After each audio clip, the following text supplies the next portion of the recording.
Hey everybody, just gonna be doing a couple quick videos with the Tower of God collaboration. Been a long time since I put anything up because I really just don't have the time for the most part anymore. But I thought I'd do some things just to put something out there, especially in way of a review. So far for the most part, it's been a great event.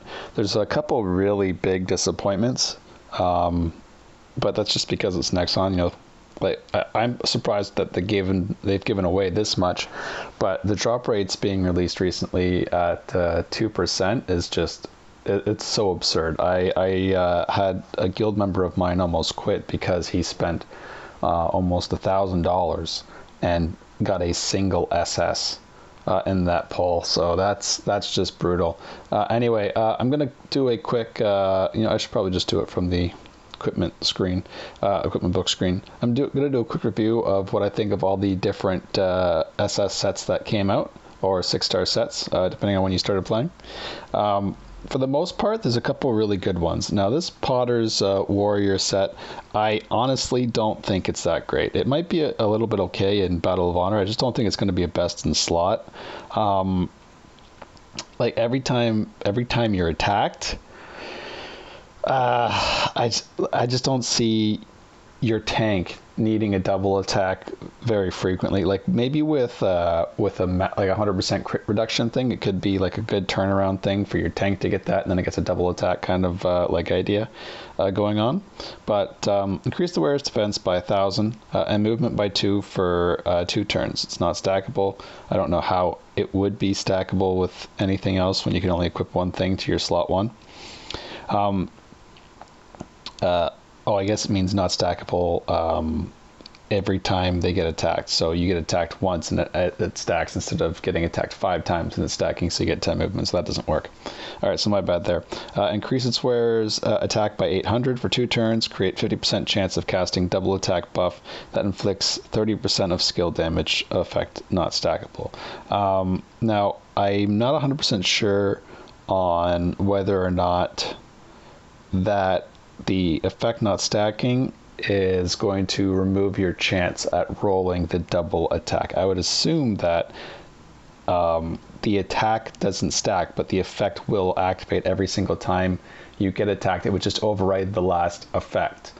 So if you gain the double attack buff, you should basically keep it, or if you don't get it but then you get attacked again before you attack, you should keep it again.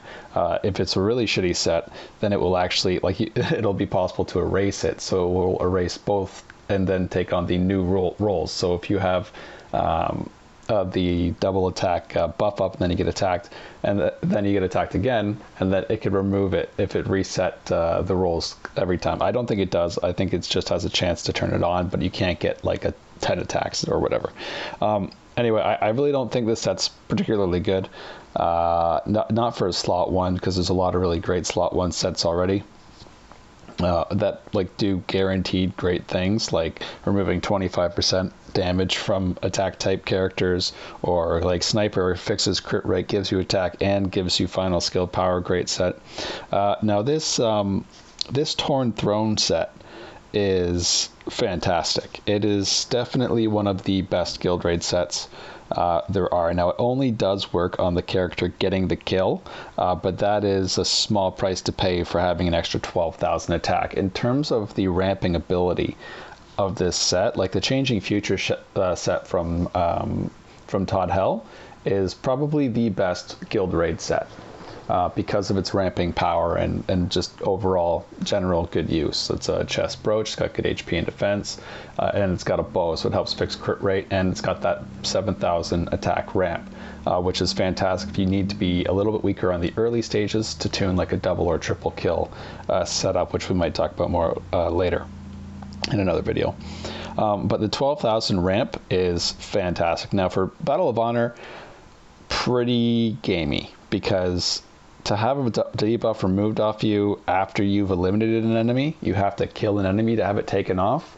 That doesn't sound particularly useful. Maybe against a delay effect, if it is able to cleanse the delay effect, but I just don't see how this would be very good, because obviously you're not going to kill 12 enemies So it's definitely more geared toward PvE.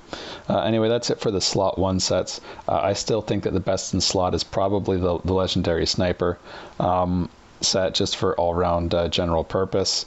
But like lots of great sets for slot 1. It's a pretty good time for slot 1 right now. Slot 2, the worst slot in the game and the most annoying to roll on. I don't think anything's as good as Dathomir or the Kogo Pirates. So we'll take it from PvP and PvE point of view. The Hungry Predator and the Kogo Pirates, the Cuckoo Pirates, are definitely the best sets for, well, you know, Cuckoo Pirates I think has a lot of PvP value as well, not just PvE value. But like the best PvE sets in terms of survivability would be the Kogo Pirates, and the for DPS would be the Hungry Predator. The worst Slayer gives you immediate effects. Now in Guild Raid, that is generally not good. There might be times where you need a little bit of HP and a little bit of attack, but it's not going to outshine a Hungry Predator in terms of damage, I believe, in my opinion. And if you do have the HP, if you're building some kind of tanky thing where you want like a kind of a little bit more tank, a little bit more DPS, it might come in handy. But for the most part, you don't want to have a generally balanced build in PvE content. For the most part, not that there isn't situations for it. Usually you want to have this hero is DPS or this hero is tanking or something like that. So you would want the absolute best tanking ability or the absolute best DPS. Having a little bit of both is a little bit questionable. It could have some good use in Battle of Honor, but only because it gives you a lot of attack and a lot of HP, and that's going to be actually pretty good in Battle of Honor if it can help you gain an extra turn. Now, is it going to be better? Is it going to be better than the Dathomir set for Battle of Honor? I very highly doubt it. Very highly doubt it. That's the 60% is way too much. It's bow chest a brooch, which gives you a ton of HP and defense, as well as attack. And one of the set effects gives you 2,000 hit rate to avoid having dodge shenanigans work on you. And if you're going for some type of niche build, then having like a Rose Knight set or some like reflect shenanigans or whatever you're going to be doing would be better. Even the Taunting Busybody, because we can have crit damage reduction so high, having a taunt effect to make all of the AI enemies attack you just seems to me like a better value piece than having the little bit of HP from that. But like I said, the Cuckoo Pirates is probably still a way better slot tanking wise, and the Hungry Predator is just a way better DPS set, as well as the Dathomir, depending on if it's PvE or PvP. Slot 2 sucks, always has. Now the Red Light District, this is a stronger reflect set and increases chance of being attacked by 20% and HP by 6,000. So this set I think is a good set. Only for Battle of Honor, obviously. They could have some decent PvP chances, but for the most part, this is a good Battle of Honor set, because this actually fits all the different roles that, or not roles, it fits the different traits you would want in somebody of that tanking role. They're reflecting damage back, like having a high resistance, high crit resistance, like Camellia as your tank, and then having this on her would probably be pretty good, because it has a little bit of aggro on it, very small amount of aggro, but that could, like, even with just straight RNG, not even being on a tank, just 1/5 of the time, that's actually not bad at all. And it gives you some extra HP. It's bow, chest, brooch, Lucas, a ring. All right, so it gives you some crit as well. Compare that to the Rose Knight, is 35%, but it has this kind of crappy condition with the enemies.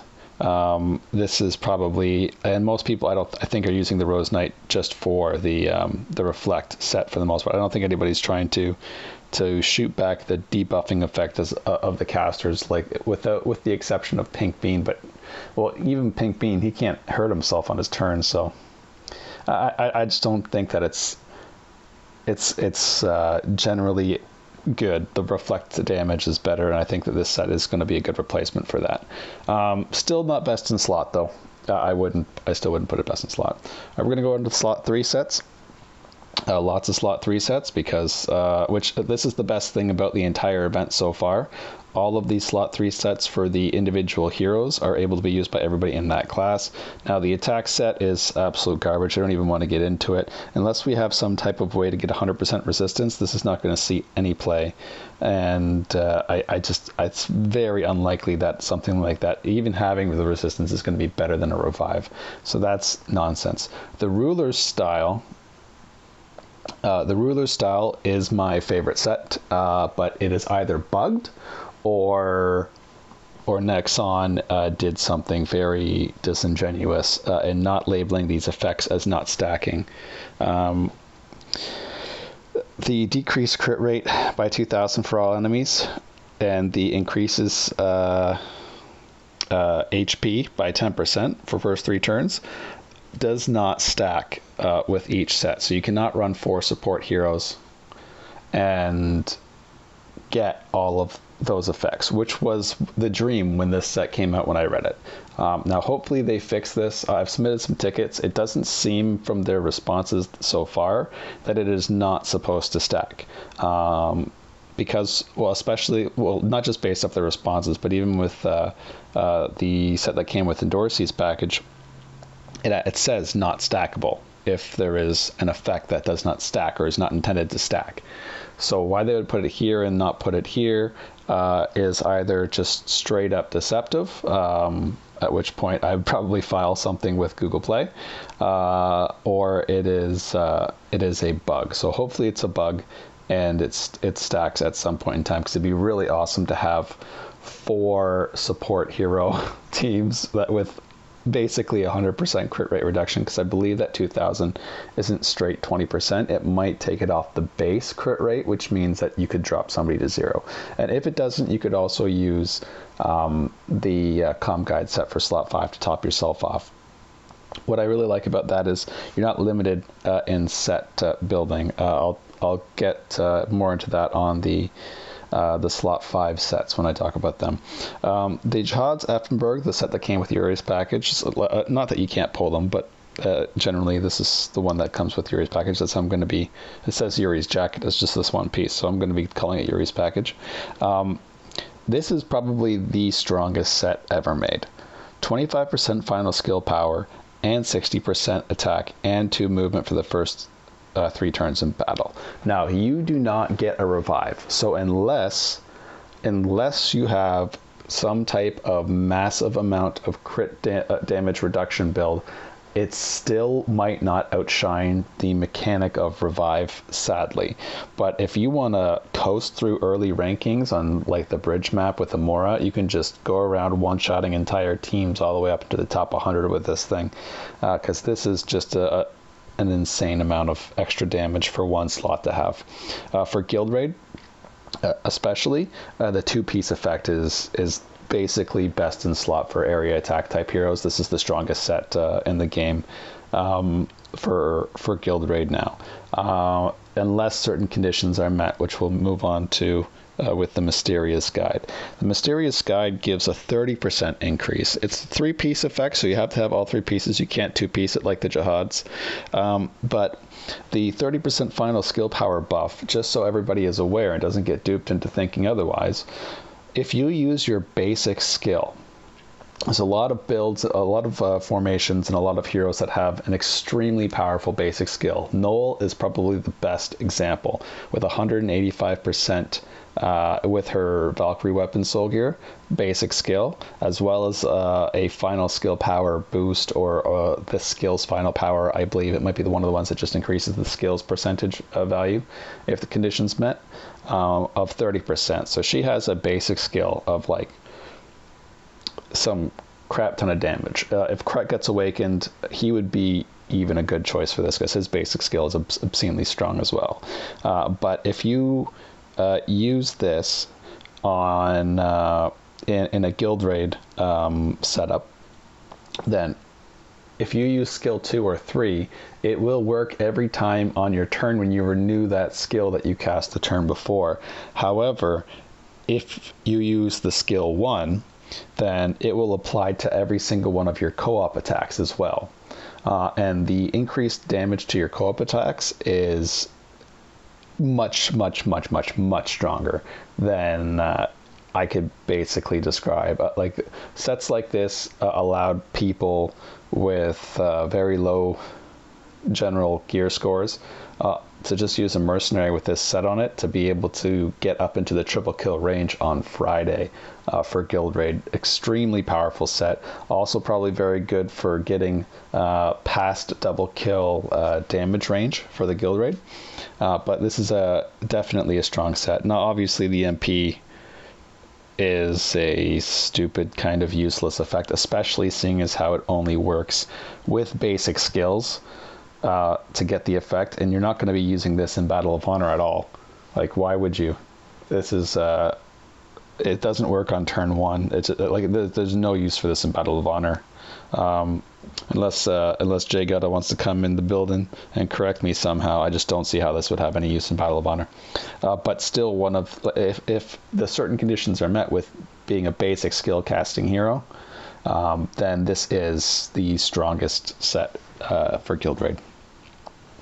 Okay, so this is a great set for guild raid as well, and arguably a good set for a crit damage reduction team in Battle of Honor. Now, crit damage reduction builds are far too expensive for most people to want to attempt in the first place, but you can get up to 100% crit rate reduction with a team of 4. Currently, it is possible to have that on your entire team, assuming they're close in proximity. So a map like today, like right now we have the square map. It's not difficult to get your entire team generally right in the same in the same area. So this could be a great set for a balanced hero in that situation. Also giving the 7% attack buff. The set you would have to run in slot 4 for a full crit damage reduction. Instead of being the IF, you would use the Wisdom from the East set, which gives the 10% in the aura 2 tiles around you. This gives a 7% attack buff as well in that same aura range. And then you would also use the new slot 5 set, the Deputy set, and the slot 1 and 2 sets would be the Green Ranger for slot 2, and for slot 1 would be I believe the Iron-Willed Fighter, both 5-star sets. But definitely it is possible if you get a good team together to stack that. And there's a couple heroes where their unique set also gives 20%, like Lynn, her unique set gives 20% reduction. So you can get theoretically a team if they can get in close enough to basically never take damage from critical attacks, which would be obscene. Well, it would have been anyways if there wasn't a lot of instant death skills currently, but there are, so that's that's a thing. You probably can't just have an invincible team. But otherwise, for guild raid, it's a great set. It's just a little bit weaker, 7% aura buff compared to the 10% for the Master of Strategy, which is a great set for slot 5. But all around, kind of worth having 2 pieces of it. I don't think very many people will have a use for 3. The Dignified Crocodile. This is another amazing set. Slot 3 had some amazing sets come out. First, the incoming damage increases your HP by 5% up to 40%. This is fantastic in both PvP and PvE content of all types, especially Guild Raid. And I guess Ildo tanks in Battle of Honor. Having your HP increase that much is crazy. In Guild Raid, you can have a tank Ildo set up to get kills every turn, and he can use this set along with a Hungry Predator to basically sustain himself without a healer, because he can only take the 80k damage per hit, and he can take as many as 3 hits and heal himself. Well, depending on how strong your Ildo is, of course, but he can take as many as 3 hits with this thing, along with the Hungry Predator, and just heal 35% HP every turn, along with the guild skill, the combat support. So it's very, very powerful set, but increasing your max HP by 40% is way too high, in my opinion, but I'm not complaining because I have one. All right, next, that's Lynn's set. Are we done with all the sets here? I think that is all of them. I hope I didn't miss anything. All right, well, we're going to move on to slot 4, the worst batch of sets that came with the whole event. First, I'll talk about this one. This is the new-ish sort of Ghost Step set, but the 4 movement, instead of being a 2-piece effect, is a 3-piece effect. It has an aura defense decrease, which is kind of nice. Maybe some people will use this in PvP and use all 3 pieces, because Ghost Step, most people will use the 2-piece, but dodge is kind of gamey. A lot of people do not like playing with dodge. Having a defense debuff aura might come more in handy. I don't see this having any play at all in PvE content. It'd be hard to think of anywhere you would want it. And that's basically all I can say about it, because it's not a particularly good set. It's a ring, a chest, and a mace, so the shittiest combination, I guess, of equipment. The chest is okay, but a ring and a mace, not that great for this slot, considering other set builds. And the shoes that escape the rack. Increase dodge by 7,000 and attack by 12%, and successful dodge increases defense ignore. So dodge 4 times and get 2,000. I don't think this is going to be a good set at all. This is not an. This is so situational and gamey and based off descaling dodge mechanics that are just so easy to beat with hit rate mechanics. It's just not something that I see being a good set. So there's no use for either of these sets in PvE for the most part, unless you don't have any Ghost Step pieces to make yourself have 4 movement. This has basically no value at all.